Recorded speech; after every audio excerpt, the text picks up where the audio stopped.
everybody, back again, and today we're working on the Treadle Hammer one more time. So as you can see, we built a box. Said box is bolted to the floor in this corner and that corner. It is bolted into the concrete so that the box cannot move.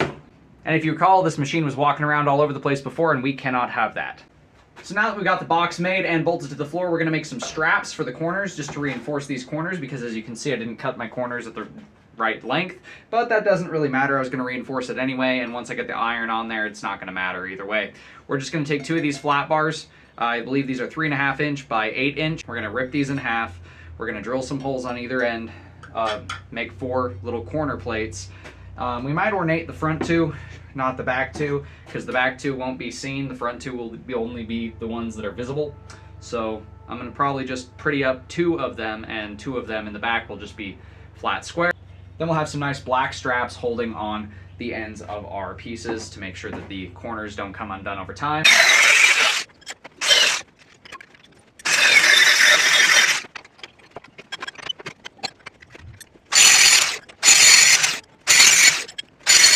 So now that we've got our bands cut, we've got 4 somewhat even bands. We're going to make 2 ornate and 2 regular. We're going to go ahead and drill the holes first on these, just so we can knock them out even that much faster.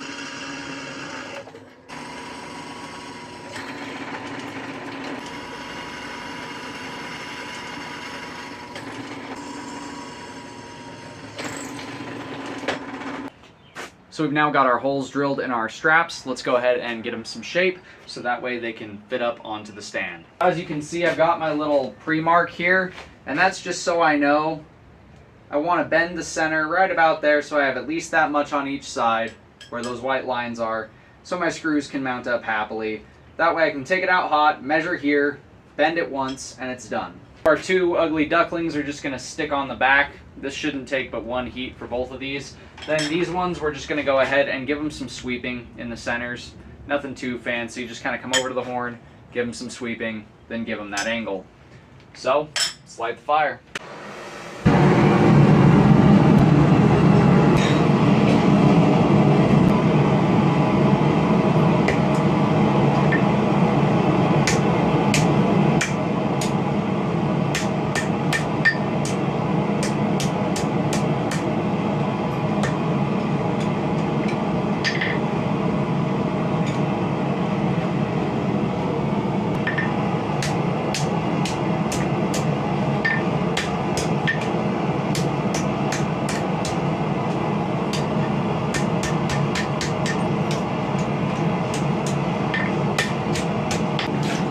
At just 1 heat apiece, we've already got our back straps cornered, easy peasy.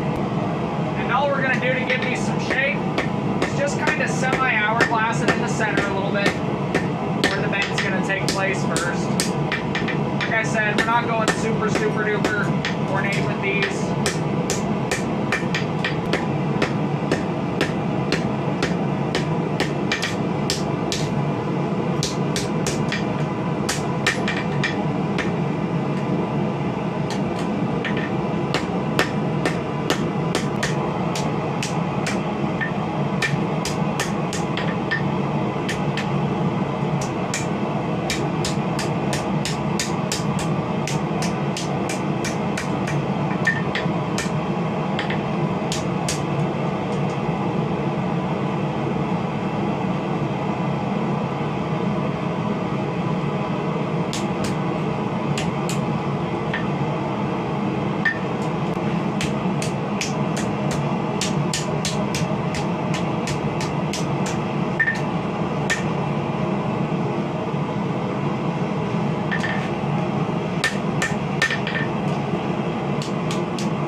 We got our back straps and we got our front straps.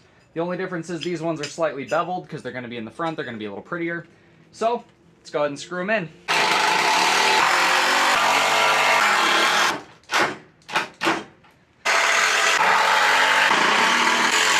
So now we've solved the issue of it walking around, because now it's gated inside of this box with the straps and everything.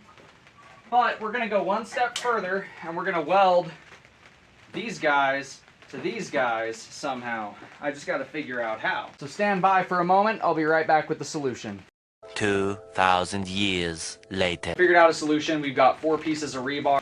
Basically what we're going to do is we're going to flatten one side facing one direction, flatten another side facing opposite, so north, south, east, west, so to speak. Then we can weld them to these corner metal pieces that we have, and basically we can get this to stop having that little tiny bit of jiggle that it's still got.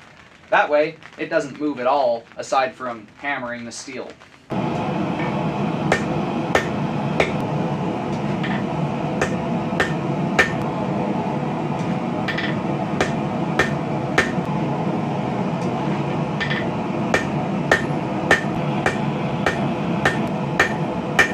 So, now that we've got our welder hooked up and we've got the shop floor swept and the propane tank pulled out, we're ready to weld these supports on. So let's get these knocked out.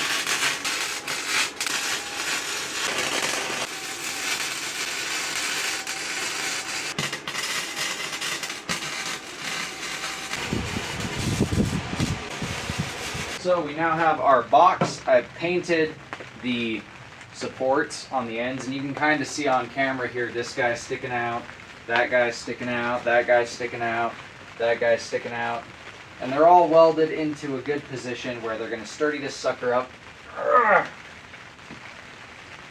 really well. I can't get that to shake, which is awesome. So now when I'm working with the hammer, I have a footrest here. That's why I put the bigger piece in the front. That, and so these bars in the back could pass. I needed a shorter board. So there's a shorter board in the back, but there's a footrest here. So if I want to have a place to sit my foot until I'm ready to hammer down on my steel, I have a place to set my foot until I'm ready to really hammer down. One thing I'm going to have to put some thought into is how I'm going to change up this pedal, because I do plan on changing the pedal to make it a little more functional, a little more comfortable, because the pedal as it sits right now is just kind of a proof of concept pedal, just something that works. But we're going to take this existing pedal, we're going to clean it up in the next video, we're going to get it much more suitable for our needs, let's say. But that does it for today's video. If you guys liked what you've seen, do me a favor, do that thing right there. And until next time, God bless, stay sharp out there. If you're looking for a custom hand-forged object, like a knife, sword, pole arm, whatever, check out the Etsy store. Link will be at the end of the video. And I'll see you guys in the next one.